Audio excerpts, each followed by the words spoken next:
Hi everyone and welcome back to Waterhouse Forde. So today we're going to be stripping the hydraulic pump and also just talking a little bit about what we're finding.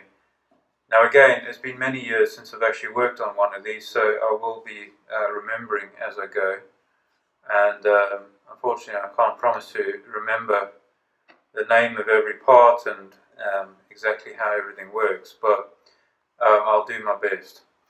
Now before we get started, Oscar wanted to know how does this actually work, and in fact wanted to see it working. So I thought I would just very quickly try and demonstrate how it works. Now I just need to work out, so this is the front of the tractor and this is the back of the tractor. Okay, so how it's situated. So the PTO shaft basically runs in here. Okay. Just get it all lined up because it should go through. There we go. So that sits inside there, and of course is driven on this side by the engine. So basically this is your input side. So as that's turning, now again I need to remember which way it would turn. So basically it would turn this way. Now as you can see, these pistons are moving backwards and forwards on a cam, essentially, yeah? Yeah. As that's moving. Now it's a bit stiff at the moment. I'm not entirely sure why, but probably because it doesn't have enough oil and lubrication and stuff. And basically what happens is these pistons move backwards and forwards, and in here, so you've got a little piston that pushes in here on the end of this assembly here, and another one on this side. So basically they're going backwards and forwards, backwards and forwards, backwards and forwards, and it's creating pressure inside this column, which we call the valve. But basically it's pumping, letting go, pumping, letting go, pumping, letting go, and essentially you've got 4 chambers where pressure is being created. And then I guess it comes out. And it comes out, yeah, good question. Let me take the shaft out so I can see what I'm doing. So it comes out. Where's the unthreaded one? Well, yeah, exactly. That So one. the pressure is essentially channel. So when we get it open, we'll see the channel, but there'll be a channel inside here, and oil, or rather pressure, will come up through this hole here, which, by the way, is lined up with these two. They're essentially blanking nuts, because when this assembly was made, what they did in order to get that channel, they had to drill all the way through in order to create a channel in here, a pipe, if you want to think of it that way. And then they had to bolt it. And then essentially they block them off by putting a bolt in. Okay. So, but again, we'll see that as we're going, once we get it all off. Okay, so I think the first thing now, or the next thing, is this. This is a little, they call it the T valve. Well, I call it a T valve anyway, and I'm not sure why that's not coming out. Okay, so what we'll do is we'll pull the split pin out the back here with a circular clip. So if you grab that and pull that out, and I will try to stop it from springing. No, you pull this out this way. Don't let it go flying. Got it. Okay. And then this T-piece comes off. Now, this T-piece is the one that I was talking about in the previous video, where you've got your main control arm that comes down from essentially from the hydraulic lift control, and also can be moved by the draft control. And basically this moves backwards and forwards, and inside here essentially regulates the amount of pressure being sent out of the pump. So we'll put that aside, that looks okay.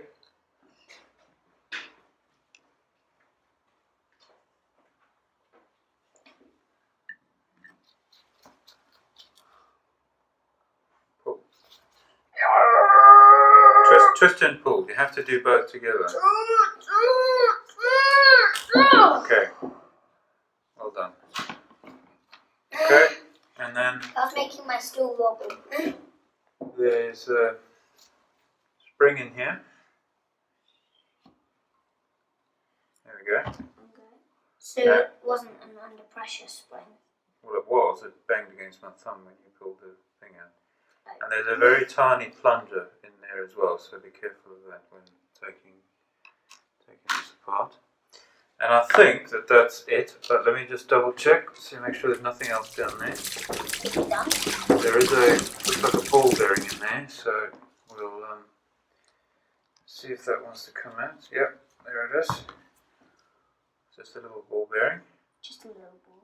Okay, so that's obviously some sort of valve. So that, I think, is a relief valve. So if the pressure builds up too much in the pump, then it will just go. it pushes back against that spring and it comes out. See all the oil coming out. I'm not sure where that's come from now all of a sudden, but just What? yeah, the back. Oh. I think it's just when I lifted it. So if you just get a cloth and just put that,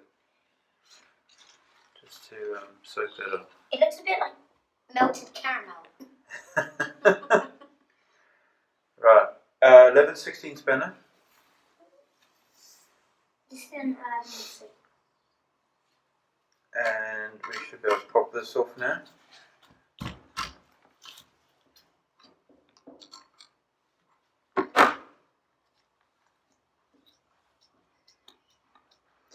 Now, the other thing worth noting, do you see this? You see this plate, Oscar?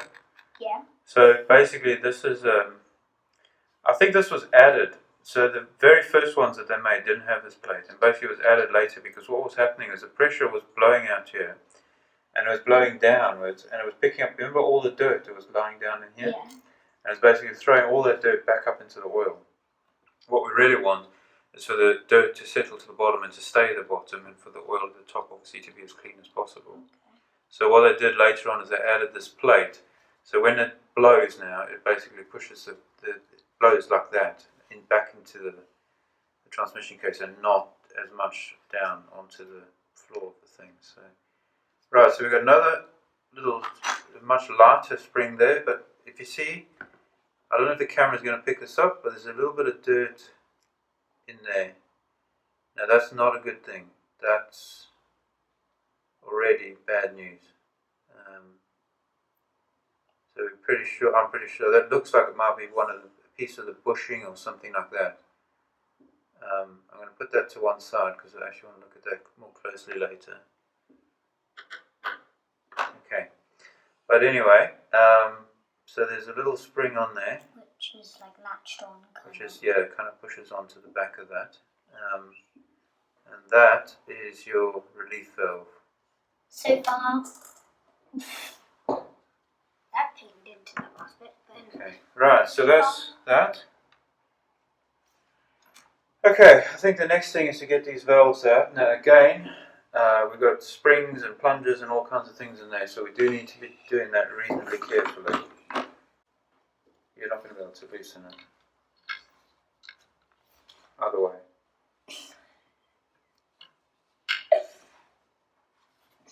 Come on, give us some whirly. Come on! Alright, let me do it.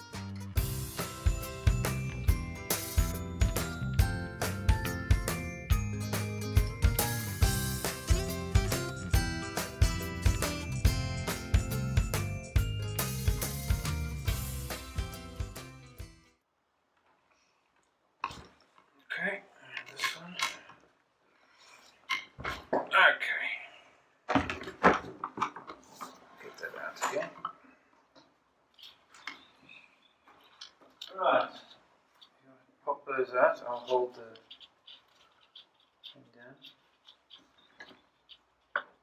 there's no spring underneath there. Hmm? There isn't a spring underneath there. No, but I just want to be sure. Okay, so you just got a cap which holds those down. Now hang on, one at a time.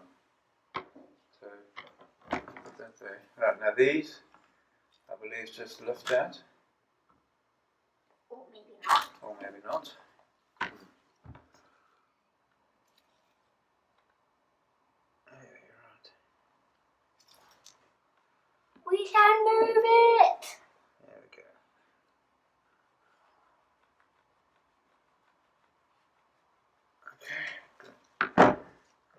space there. We should be able to get the screwdriver under it now.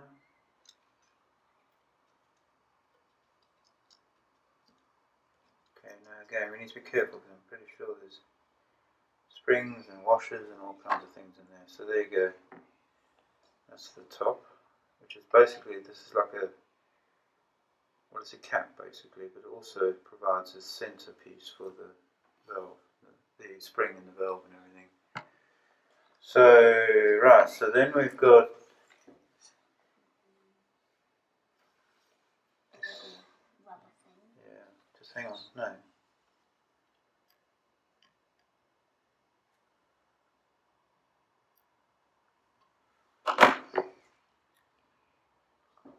Essentially a seal, which is in quite bad shape. A seal with a spring attached. Yeah, the spring is just stuck in there. Okay, so they definitely need replacing. Well, we know that anyway. Right, now, if you want to go down there and just grab that valve and pull it out. But again, just keep it straight and just go gently. Okay, so that's the valve itself. And if you, It's slipping. that has a hole in the other side, and there's another plunger in there which you can grab now. No, nothing. Okay, I've got a rod. right, so that's, see, it's got like a flat edge on it. Right, so that goes to the top. You must remember that. Yep, There's there's a spring. a spring.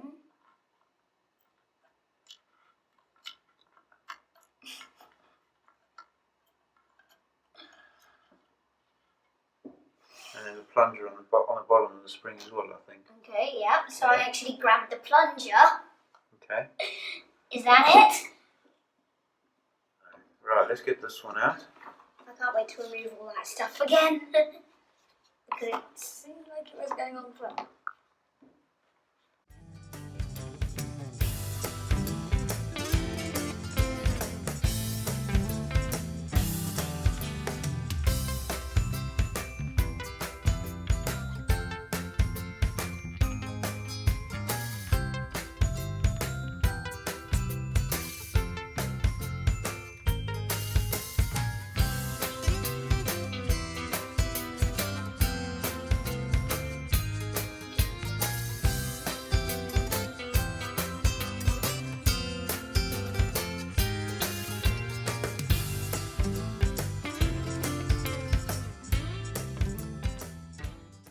To lever it out, so sideways.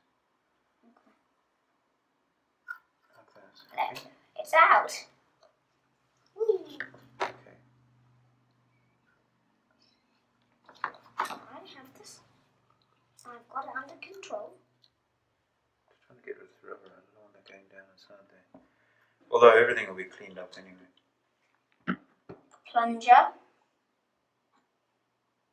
It's moving. It's moving away. It doesn't like us. A rod with a well. Okay, so we've now got all 4 valve chambers opened, or cleared rather. So now we're going to take these side plates off.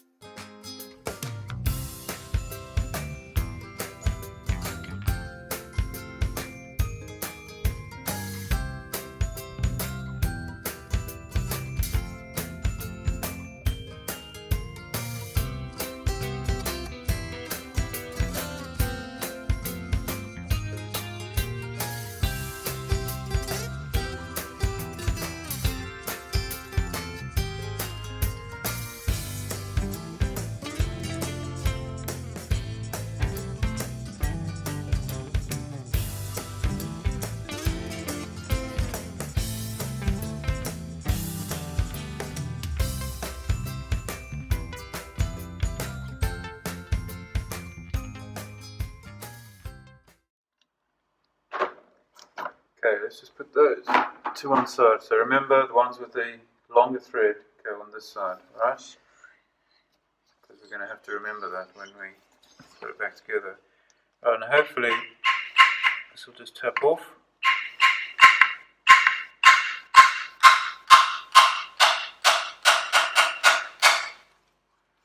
It is, I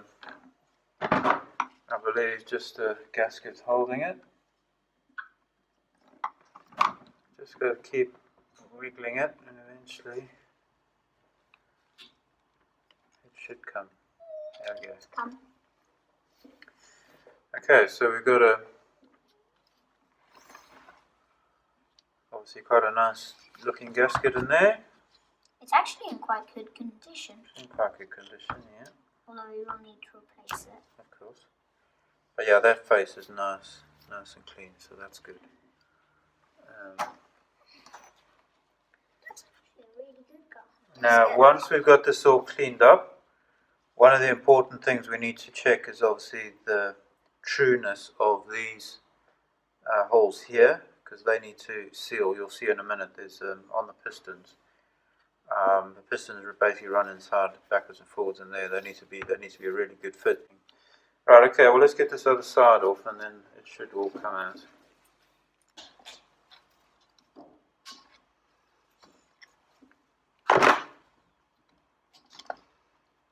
There we go.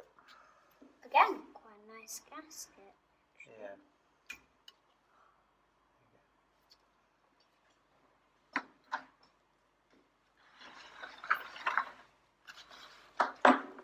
Right, so what we've got these pins. You see these pins here, Oscar? Yeah. So those are, your pistons are riding backwards and forwards on those, and I'm pretty sure we can just knock those out from memory.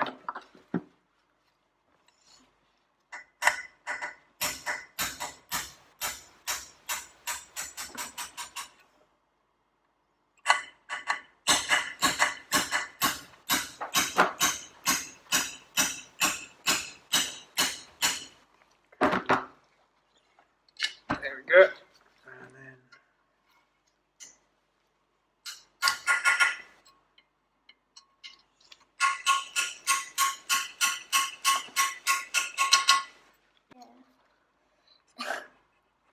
there we go. Right. Now, hopefully, these can lift out.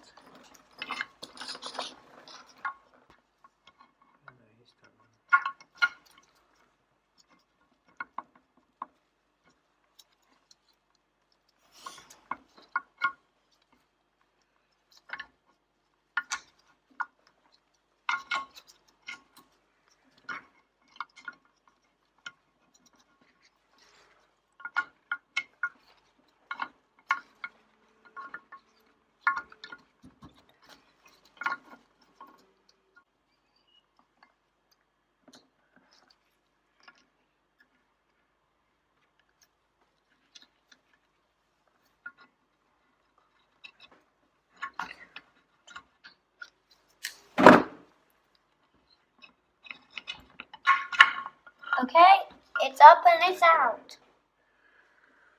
Okay, so not quite as finessed as it should be, but if we have a look, we've got, so again, this is on the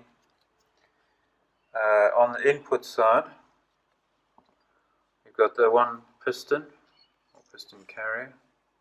Now this is actually your piston here. And you see you've got kind of grooves in there. That's what seals inside the side cover, the orifice in the side cover, and creates the pressure. And they basically run backwards and forwards, as we said at the start, on this oval cam. Right, so this is turning, this is your center, and as that turns, I'm not going to be able to demonstrate it now, but basically that pushes it backwards and forwards. This is just a bronze bush, which needs to be replaced. Generally they get replaced every time you, in fact it will be replaced every time you service the pump. And then you've got another one On the other side. on the other side. And there's your other piston carrier. Now that is a weird chart. And Yeah, exactly. So basically you got what I call opposing cam lobes on here. So as this turns, you can see it pushes that one forward, then it pushes that one forward and backwards, forward, backwards, forward. Okay, and so it's moving right? them like this. Exactly, yeah. And you'll see one of these, one side is longer than the other. So this one's wider, this one's shorter, and this is the one that rides inside this arm, this fork that we were trying to get at earlier, which actually now will slide out. There's quite a lot of dirt down in there. There's a lot of dirt in there, much more than I was expecting. So Well, no, based on what we've seen of this transmission case so far, I'm not surprised, but it's not ideal. Yeah. So anyway, none of that should be there. well, not none of it, but it just shouldn't be that bad. This obviously hasn't been done for quite a while.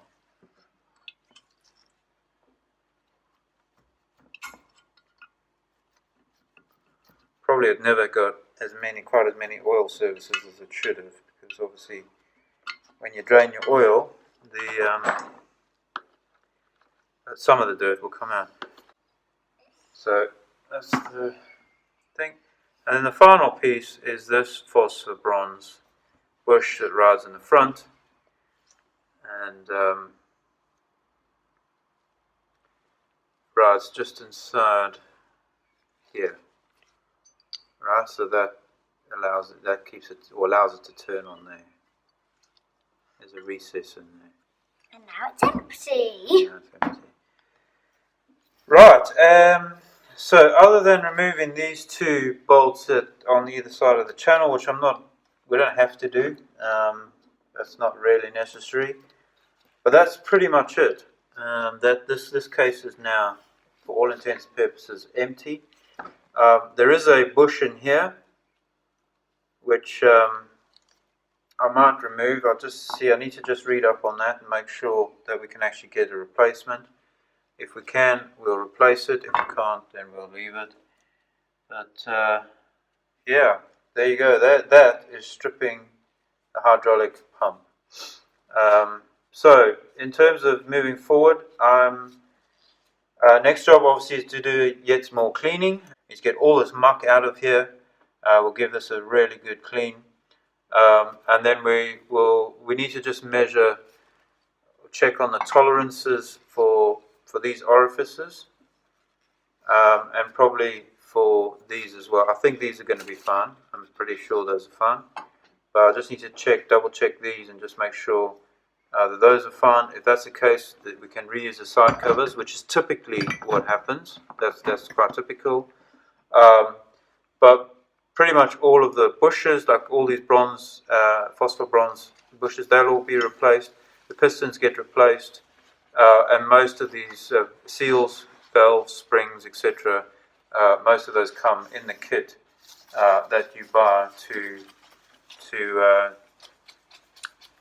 rebuild this hydraulic pump. So that's probably what we'll be doing, or it is what we will be doing at some point in the not too distant future. Right, well listen, thanks very much for watching. Hopefully you've enjoyed this as much as Oscar has. But more importantly, just kind of followed along. Hopefully that's shown you something or taught you something maybe that you haven't seen before. We thank you for joining us, and we look forward to seeing you on the next video.